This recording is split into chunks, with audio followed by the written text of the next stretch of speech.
Baruch Hashem Elokeinu melech haolam shechianu v'kiyimanu v'higiyanu lizman hazeh. Abençoado Hashem, que nos proporcionou e nos ajudou e nos apoiou para que pudéssemos chegar nesse grande dia. Hoje é um dia de celebração, hoje é um dia muito especial para nossas aulas, para o nosso shurim, pois hoje estamos concluindo o nosso estudo do Tânia. Hoje estamos terminando o nosso curso do estudo do Tânia Kadisha, desse livro tão sagrado, escrito pelo Alter Rebbe. Hoje concluímos 85 aulas de Tânia. 3 anos, praticamente 3 anos que estamos aqui juntos, acompanhando os estudos do Tânia. Nós começamos logo após a impressão do GPS para a Alma, que esse livro tão precioso, que muitos já têm, aqueles que não têm ainda pode adquirir no gpsalma.com, e durante praticamente 2 anos estudamos o GPS e ele elaborou as primeiras 3 partes das 5 partes do Tânia. Nesse último ano, nós estudamos a 4ª parte do Tânia, o Igeret HaKodesh, as cartas sagradas do Alter Rebbe. Foram 32 cartas que demorou praticamente esse ano todo para estudarmos, não todas, mas quase todas, e as que realmente eram mais acessíveis ou interessantes, não sei se é a palavra interessante, mas para o público em geral, para mim mesmo.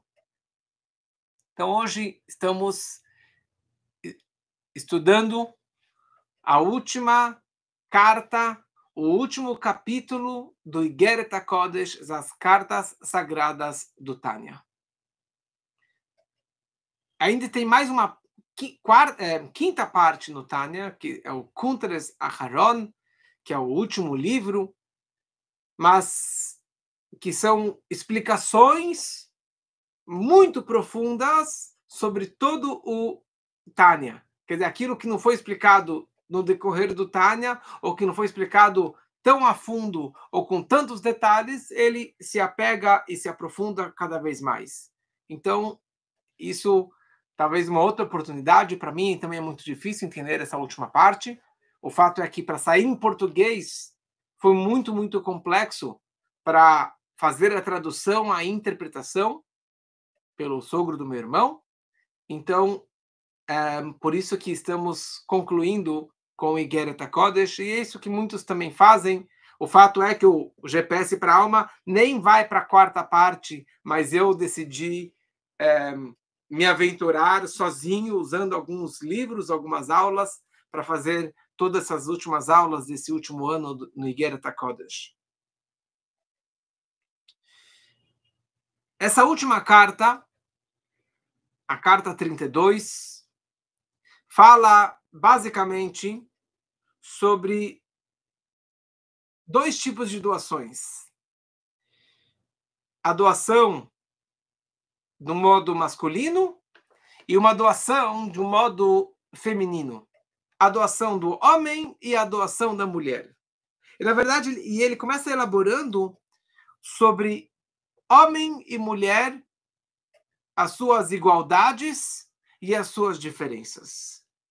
É óbvio que nós vivemos hoje numa época das igualdades ou da libertação feminina, da expressão da mulher, que a mulher ela é tão importante quanto o homem, ou mais importante do que o homem. E veremos o que o mundo enxerga sobre isso, o que a Hassedut, o que o judaísmo enxerga sobre isso, e depois entenderemos o que isso tem a ver com o nosso capítulo final aqui do Tânia. Então, nós vivemos numa era da libertação feminina, dos direitos iguais, da emancipação da mulher. O que significa essa libertação? O que significa que a mulher ela quer ser igual ao homem? Bom, existem mais de 3 bilhões de mulheres no mundo, então com certeza existem mais de 3 bilhões de definições da libertação feminina. Então, há várias correntes de pensamentos sobre como expressar essa liberdade. Então, uma linha de pensamento diz que homens e mulheres, eles são iguais em todos os aspectos. Não há nenhuma diferença entre homem e mulher. O que antigamente se chamava de natureza ou a criação, quer dizer, a ideia é que por que as meninas gostam de bonecas e os homens gostam de armas e de carros, mais de armas, digamos assim, é porque a mãe delas educaram as meninas brincarem de boneca, de carrinho. Já os homens, os meninos, foram educados com arminha, com uma forma mais agressiva, e atirando, e atacando, e falando que o outro morreu, e assim por diante. Então, essas são as mensagens e os estímulos que aquelas crianças receberam. Então, segundo essa visão, se dessemos uma arma de brinquedo para uma menina e uma boneca para o menino, então o menino iria abraçar e cuidar das bonecas, e a menina iria ficar brincando com a arma, matando e bem, atirando e falando, você morreu, e assim por diante. Mas na prática não é assim.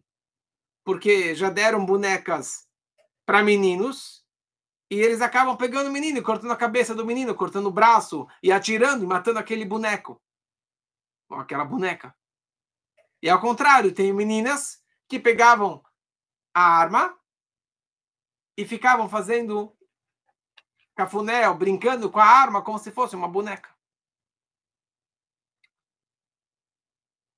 Então, qual é a visão mística, a visão da Torá sobre toda essa questão, que são iguais, mas são diferentes?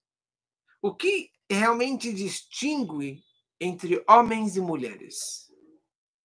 Então, tem a parte física, biológica, natural, mas que isso acaba refletindo algo espiritual, algo místico, da essência da alma do homem e da mulher, que são totalmente diferentes. O homem, naturalmente, é alguém mais firme, mais duro, que isso representa, na verdade, um comportamento do presente. Ele está voltado para o agora. Isso que é o comportamento do homem. Já a mulher, naturalmente, a mulher ela é mais suave. Ela é mais maleável. Só que isso representa um potencial infinito. O homem, ele é conectado com o agora, ele é imediatista, e a mulher está conectada com o futuro. Por outro lado, tem uma outra explicação que diz que quando a gente fala sobre um conceito na lei judaica que se chama Reshut HaYachid e Reshut HaRabim, um domínio público e um domínio privado. O homem, ele pertence ao domínio público. Normalmente, os homens são pessoas públicas, publicitárias, palestrantes, que estão na rua, que estão conectados mais com o mundo de fora, com o trabalho, com o controle, chefe de uma empresa, um presidente, e assim por diante. Não é à toa que a grande maioria dos presidentes e prefeitos e governadores são homens e não mulheres. Porque essa é a natureza que Deus cadastrou no lado masculino, no homem. Já a mulher pertence ao domínio privado. A força da mulher é dentro de casa. Como se chama na Torá, Akeret Habayit. Ela é a principal, ela é o pilar da casa. Essa que é a natureza. Por isso que a gente for ver, os nossos avós, ou bisavós, ou séculos atrás, basicamente funcionava dessa maneira. O homem era o homem da rua, era o trabalhador, e a mulher é o que ficava em casa, cuidando da casa, cuidando da família, cuidando das crianças. Essa força feminina que representa o futuro e ao mesmo tempo representa o domínio privado,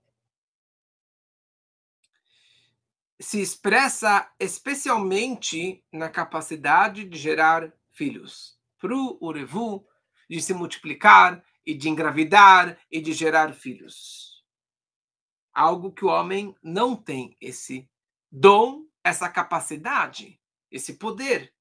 Aliás, nem os anjos têm esse dom de engravidar e de gerar filhos e se multiplicar.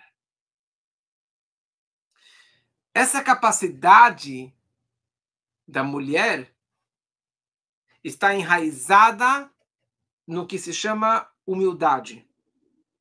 Tzniut, o recato, e de uma forma mais fechada para si. A beleza da mulher é o recato dela. Hoje inverteu as coisas. Quanto menos recato, mais beleza. Mas isso é uma mentira. Porque a beleza da mulher é o fato que ela é uma pessoa recatada, reservada, humilde, dentro de casa, reservada para o seu marido, reservado para a sua família, e não ser uma pessoa externa, não ser uma pessoa que se expõe aos outros. Então, essas características da mulher, da humildade, do recato, da privacidade da mulher, são atributos que espiritualmente ligam a mulher diretamente ao Ein Sof, a luz infinita de Deus. A conexão que a mulher tem com o infinito, com a luz máxima divina, é muito além da capacidade do homem. O fato é que o homem não consegue procriar. O fato de gerar filhos, isso se chama dor vador, geração em geração. Isso é o dom e a força do infinito que o ser humano limitado consegue gerar gerações infinitas. Porque eu gero um filho, que gera um neto, que um bisneto, tataraneto, e assim vai o dor vador, geração em geração. Como que um homem, um ser humano limitado, consegue gerar gerações infinitas? Isso porque existe o terceiro sócio. Tem o pai, a mãe e Deus, que é o sócio majoritário nessa bênção da gravidez e de gerar filhos. Por isso tem muitos casais que, infelizmente, não conseguem engravidar. Porque o terceiro sócio não permitiu, não deu essa brachá, não deu essa permissão. Então, o fato que a mulher consegue engravidar e gerar filhos e mais filhos e mais filhos, isso é uma expressão do infinito. É uma expressão da conexão ímpar que ela tem com Deus infinito, o Ein Sof. Os anjos não têm esse poder. O fato é que não existe anjo fêmea. Não existe. Quais anjos nós conhecemos? O anjo Gabriel, o anjo Michael, o anjo Rafael, e assim vários e vários anjos, que na verdade eles são incontáveis. Mas não existe um anjo feminino. No Yom Kippur, os homens costumam vestir, homens casados costumamos vestir vestir branco, ou um casaco branco, um kittel, um casaco branco. Por que a gente usa esse casaco branco, essa camisola, digamos assim, branca? Porque no dia de Yom Kippur, nós somos comparados como anjos. Por isso que a gente não come no Yom Kippur, a gente não bebe no Yom Kippur, não tem relação marital e não faz trabalhos, porque nesse dia nós nos comportamos como anjos. E por isso que vestimos anjos também, que representa a paz, que representa limpo, representa o perdão, e muitas explicações. As mulheres não vestem branco no Yom Kippur, porque não existe anjos femininos. O poder de procriar uma réplica, uma cópia da própria pessoa, isso é uma força que a mulher tem e o homem não tem. Os anjos não têm filhos. Por isso que os mesmos anjos que estão desde o Gênesis são os mesmos anjos que estão hoje. É o mesmo Malach Rafael, o anjo Rafael, que é o anjo da cura, da refuá. O anjo Micael, representa o anjo da bondade. O anjo Gabriel, representa o anjo da severidade. E assim por diante. Cada anjo, ele foi criado diretamente por Deus. E eles não têm como mudar a sua missão, e eles não têm descendentes. Por isso só existem anjos masculinos, que os masculinos eles não se procriam. Então esse atributo Deus ele plantou na mulher, a capacidade de procriar, de ter um filho, literalmente uma cópia dela mesma. Então pela Kabbalah, isso está enraizado numa humildade, numa suavidade, que é a ideia que falamos antes da modéstia, que está tão conectado à mulher. E no judaísmo, um dos valores mais importantes da mulher é a tzniut, o recato, a vestimenta. Se você enxerga uma mulher na rua, com certeza no verão, no inverno tem casacos, então você não consegue perceber diretamente. Mas no verão, você olha uma mulher na rua, você sabe se ela é uma judia ou não é judia. Ou você sabe que ela é religiosa ou não é religiosa, porque ela está vestida a caráter, ela está coberta, as partes principais que ela precisa cobrir do seu corpo. Que isso representa o recato. Então a modéstia que está tão conectada à mulher também tem uma dimensão mística, não somente a questão prática. Quer dizer, a dimensão mística no seu recato, no seu segredo, porque a mulher ela tem um segredo muito grande dentro de si, que é a luz infinita, a conexão máxima com Deus. No momento que o marido e mulher casam, então esse poder, a mulher acaba, o marido ele desperta dentro dela essa capacidade, ele desperta isso que estava oculto, e graças ao marido, ela acaba representando e expressando essa luz infinita, essa conexão ímpar que ela tem com Deus. E graças ao marido que ela consegue engravidar. O que vai acontecer na era messiânica? Quando Mashiach chegar,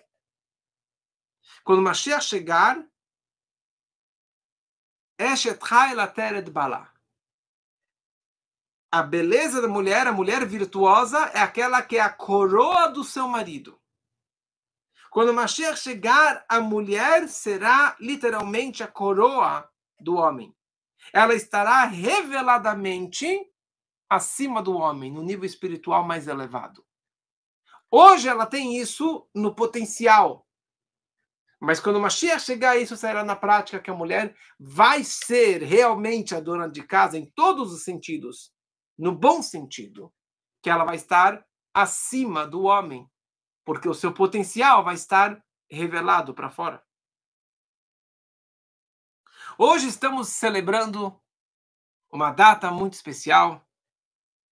Estamos concluindo o Tânia. O Tânia Kadisha, o Tânia que foi escrito pelo Alter Rebbe, pelo autor do Tânia, Rav Shneur Zalman de Liadi, o fundador do Chabad. E esta é a 32ª carta no Igeret HaKodesh. No Igeret HaKodesh, que são as cartas sagradas do Alter Rebbe, quer dizer, são cartas que ele escreveu durante a sua vida para inúmeras pessoas, para inúmeras comunidades, e após o seu falecimento, os seus filhos, eles compilaram essas cartas, juntaram as cartas mais importantes e juntaram tudo isso dentro do Tânia, colocando isso dentro de 32 capítulos, que são 51 páginas. Quer dizer, praticamente 1/3 do Tânia todo são essas cartas do Igeret HaKodesh. Na verdade, não são somente 32 cartas, seriam 34, 35, só que eles acabaram colocando algumas cartas como se fosse parte B, segunda parte de uma carta, e não enumeraram elas como se fosse mais uma carta. Por que isso? Porque eles queriam chegar ao número 32, porque 32 é lev, que significa coração. Então, ele queria colocar aqui, eles queriam colocar todas as cartas dentro de 32, representando a ideia do lev, do coração.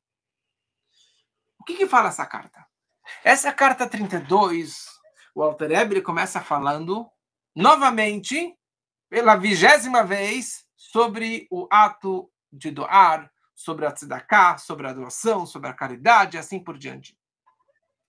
Então, é óbvio, vocês que já participaram das últimas aulas, com certeza, sabem que nós falamos várias aulas explicando o poder, a importância da tzedakah, da doação, da caridade, de como fazer, quando fazer, de que forma fazer, por que fazer, fisicamente, espiritualmente, pela mística, pela Kabbalah.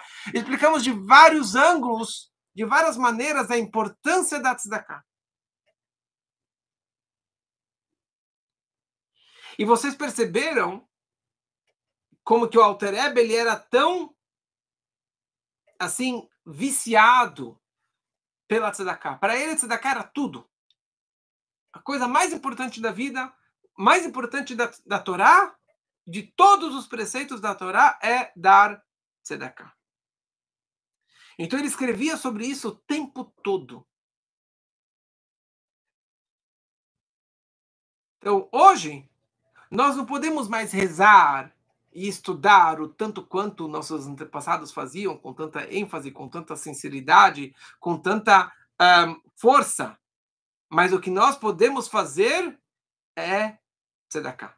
Porque a tzedakah é a resposta para todas as questões, é a fonte de todos os nossos pedidos, é a fonte de todas as nossas brachot, tzedakah. E a gente sabe que o Alter Rebbe, ele era um grande praticante disso. Não somente que ele praticava, ele pregava isso.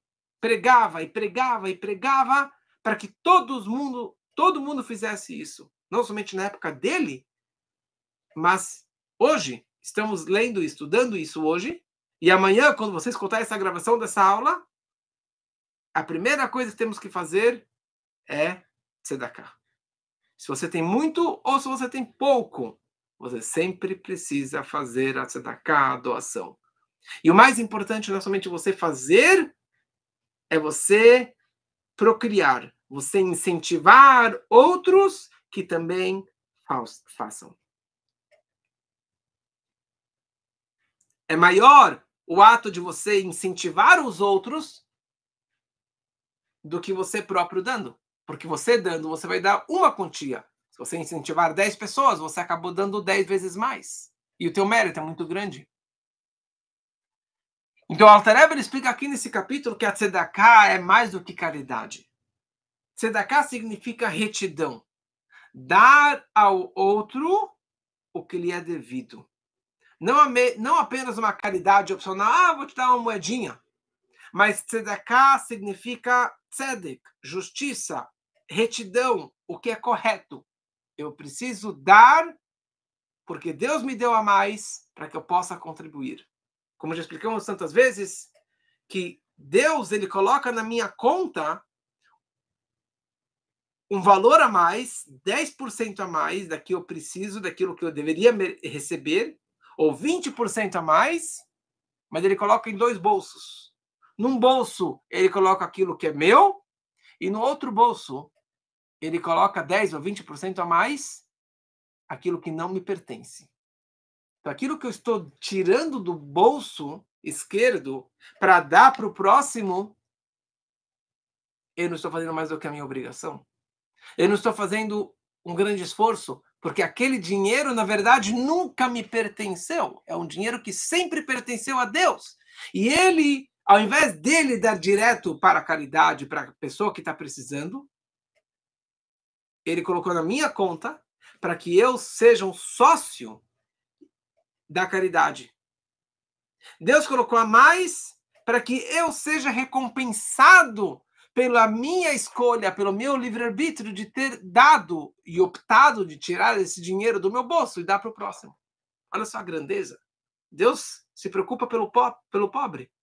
Mas ele jogou esse dinheiro na minha conta para que eu me preocupe com o pobre também. E que eu receba a recompensa por ter dado para aquela pessoa.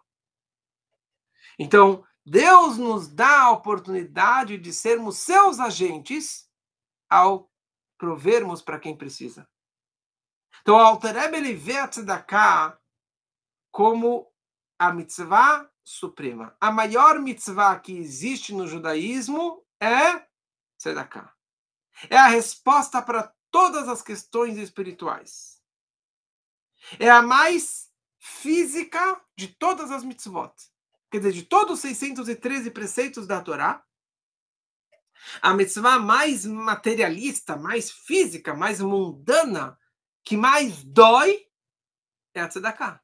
Porque meu dinheiro, o dinheiro é meu tempo, meu suor, meu sangue. Eu poderia comprar um carro melhor, eu poderia comprar mais comida, mais... Eu vou pegar esse dinheiro e vou dar para o próximo.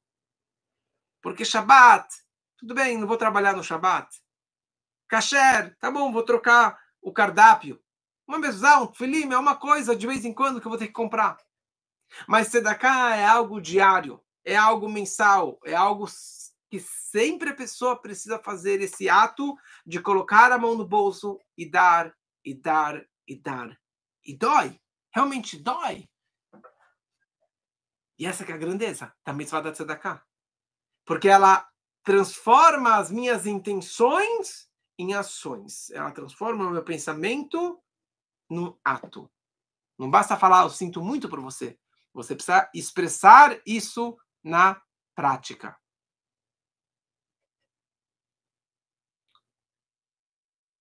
Então, agora existem dois tipos de doações.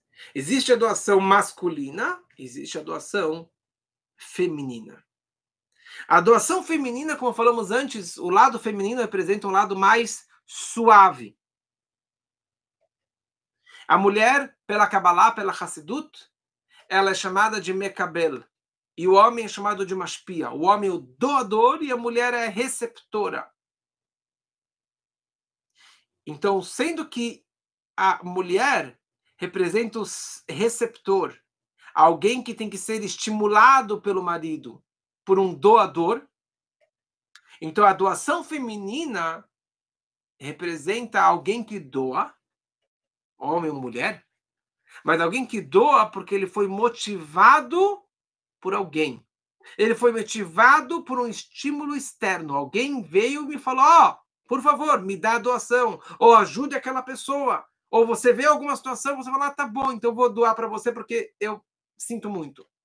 Então, a pessoa ela foi estimulada. Então, uma situação como essa, muito bonito, você esperou que alguém pedisse para você, mas já que uma doação, vamos chamar assim, que foi estimulada por alguém, é uma doação mais fraca. Então, a recompensa também é mais oculta. E da mesma forma que a mulher ela mais futurista, que ela vai gerar gerações futuras, então a recompensa desta maneira também é uma recompensa futura. Talvez no paraíso vai receber essa recompensa, ou na era messiânica, mas não é uma recompensa imediata.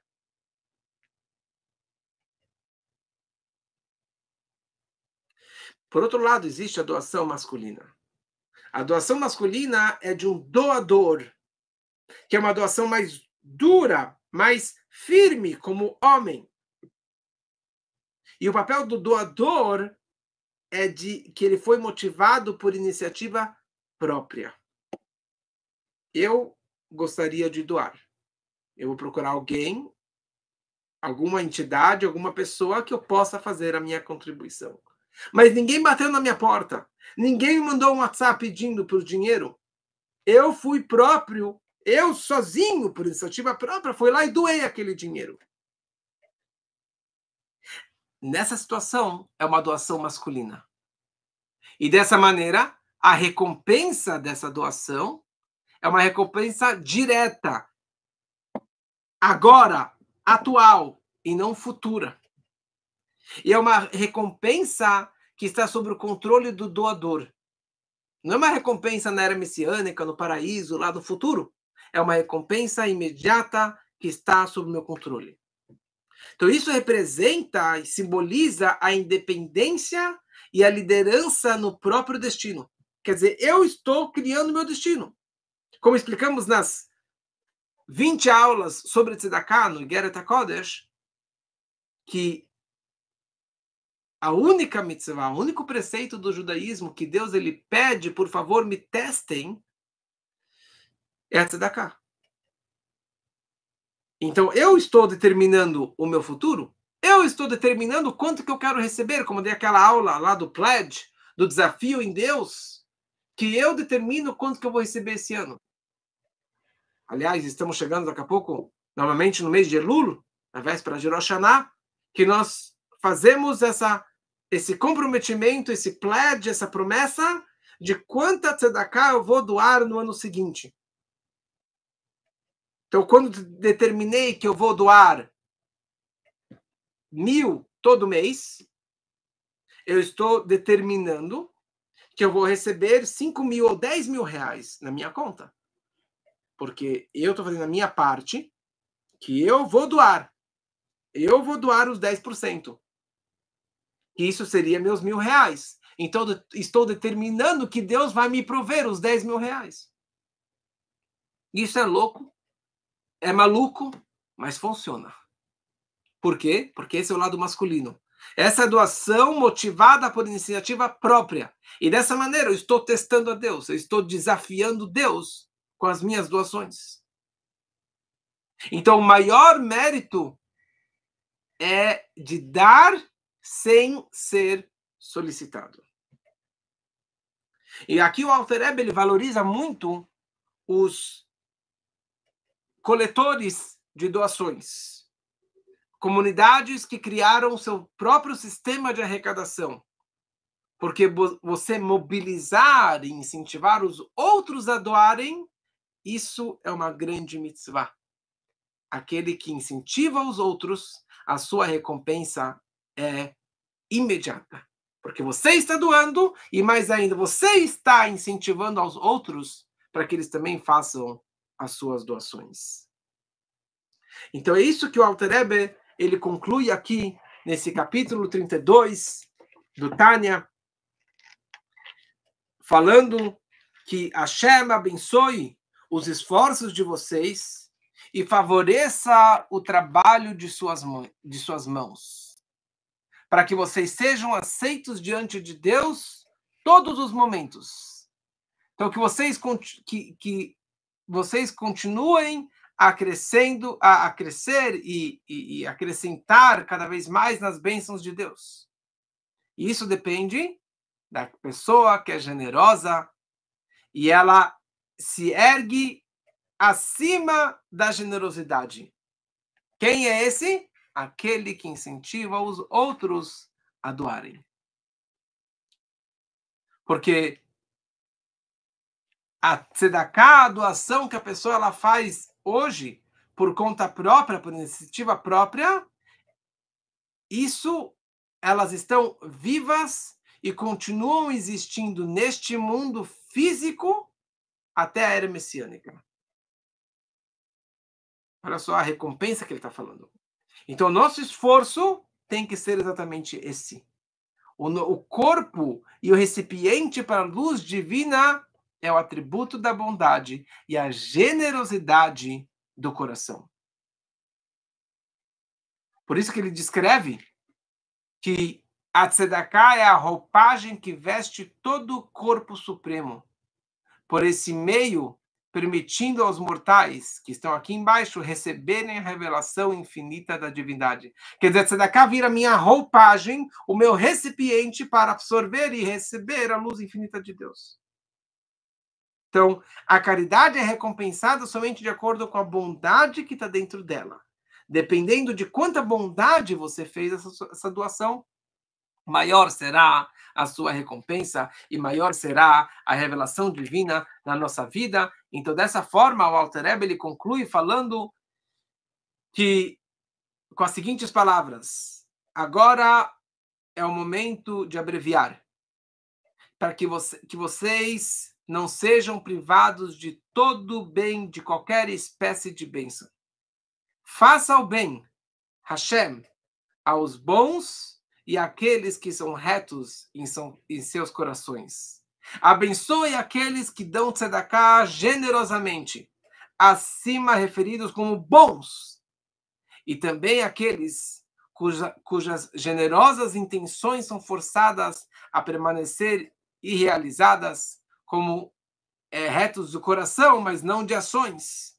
Tal é o desejo devotado de quem procura o bem-estar de vocês, que Nefesh Dreshenu, e dessa maneira nós concluímos o nosso curso do Tânia, 85 aulas, com grande emoção. Terminamos agora o nosso estudo. Esperamos que todos curtiram, todos aproveitaram. Se você perdeu alguma aula, todas estão gravadas no YouTube, ou no Spotify, ou no Instagram. O melhor lugar para assistir é no YouTube, porque ali você tem um playlist super organizado, 85 aulas, todas por ordem cronológica. Então fica mais fácil se você perder uma aula, ou se você está assistindo isso aqui mais para frente. Então, Baruch Hashem. Então, fico muito feliz aqui com a presença de muitos amigos que acompanharam essa jornada. Então, queria falar só alguns nomes que estão desde o começo com a gente: a Gabi, a Mônica, o Mauro, a Hannah Gittel, que estou muito feliz que ela estava no começo, teve um grande problema de saúde e Baruch Hashem, ela continua aqui com a gente, que ela tenha vida longa, com muita saúde. A dona Miriam, Baruch Hashem, está aqui com a gente desde o começo, o Ricardo, e assim vários outros amigos, o Bernardo, o nosso grande ajudante aqui das nossas aulas, o Davi, o nosso editor dos áudios e dos vídeos, e com certeza esqueci alguns nomes, mas que Deus abençoe a todos e que continuemos juntos nas outras aulas. E se Deus quiser, mais para frente vamos retomar, começar um novo curso. Talvez vamos começar o Tânia desde o começo, porque quando que o Tzemach Tzedek, o terceiro Rebbe, ele estudou o Tânia pela primeira vez com seu avô, que era o neto do Alter Rebbe, do autor do Tânia, eles estudaram uma vez muito rápido. E quando eles acabaram, ele falou: agora vamos começar a estudar o Tânia. Porque a primeira vez foi só um preparo, foi só um aperitivo para sentir o gostinho do Tânia. E, aliás, nossas aulas, nenhuma das aulas foi a fundo, nenhuma das aulas nós conseguimos realmente penetrar em todos os detalhes do Tânia. Então, estou vendo ainda se vamos fazer isso, mas possivelmente vamos retomar o estudo, mas desde o começo, mas de um ângulo diferente, com uma explicação diferente. Então, diretamente de Pelotas, estamos aqui também com o nosso aluno que acompanha nossas aulas, também de Porto Alegre, o Mauro, acompanha nossas aulas e apoia nossas aulas também, semanalmente. Agradeço muito ao Mauro. E assim, do Brasil todo e do mundo todo. Eu sei que tem pessoas de Israel, 2 amigos que eu sei de Israel que acompanham nossas aulas. Eu tenho 2 amigas que moram na Austrália, que também eu sei que acompanham essas aulas, tem em Chicago, tem na Califórnia, tem muitos lugares do Brasil, do mundo todo. Baruch Hashem, essa que era a promessa do Mashiach para o Baal Shem Tov. Quando que o Baal Shem Tov ele subiu, teve uma elevação espiritual no Rosh Hashanah, ele subiu nas alturas, ele subiu até o palácio do Mashiach. E o Baal Shem Tov perguntou para o Mashiach, Ematai ka'atimar, quando o Senhor vai chegar? E o Mashiach respondeu para o Baal Shem Tov, quando as tuas fontes da mística, da Hassidut, vão se espalhar para fora, aí eu vou chegar. E eu tenho certeza que quando o Mashiach ele disse fora, ele disse não somente fora na rua, mas ele queria dizer fora no Instagram, fora no YouTube, no Spotify, no SoundCloud, no ChatGPT, que eu ultimamente tenho usado bastante, no Notebook, que eu tenho usado bastante, e outros aplicativos usando o Canvas e usando todas essas tecnologias modernas e cada vez mais modernas, usando o WhatsApp, usando o Telegram, que eu uso bastante também. Todas as ferramentas representam o Hutza, o fora, que o Mashiach estava dizendo para o Baal Shem Tov. Que todas as pessoas, de todos os níveis, de todas as crenças, possam conhecer Deus e conhecer a Hassidut de uma forma tão acessível a todos. Então esperamos que pelo mérito dessas 85 aulas que atingiram milhares e milhares de pessoas. No mínimo, eu sei que essas aulas tiveram 60 mil visualizações. Só esse curso de 85 aulas do Tânia, nós tivemos uma média de 85, 60 ou 85, não sei exatamente quantas, até hoje, 80 mil visualizações. Uma loucura você pensar uma coisa como essa. E nós temos hoje, Baruch Hashem, 14 mil seguidores, juntando todos os nossos canais. Então, por favor, ajudem a difundir cada vez mais o nosso canal, difundir nossas aulas, para que as palavras do Tânia, da Hassidut, da mística, da Torá, possam atingir todas as pessoas em todos os lugares do mundo. Agradeço a todos a participarem e pelo apoio de sempre. Mazal Tov, Shechianu vekimanu vegianu lazman hazeh, que possamos continuar juntos, nos apoiando, nos ajudando, e dessa maneira vamos trazer a vinda do Mashiach, que seja muito, muito em breve, se Deus quiser.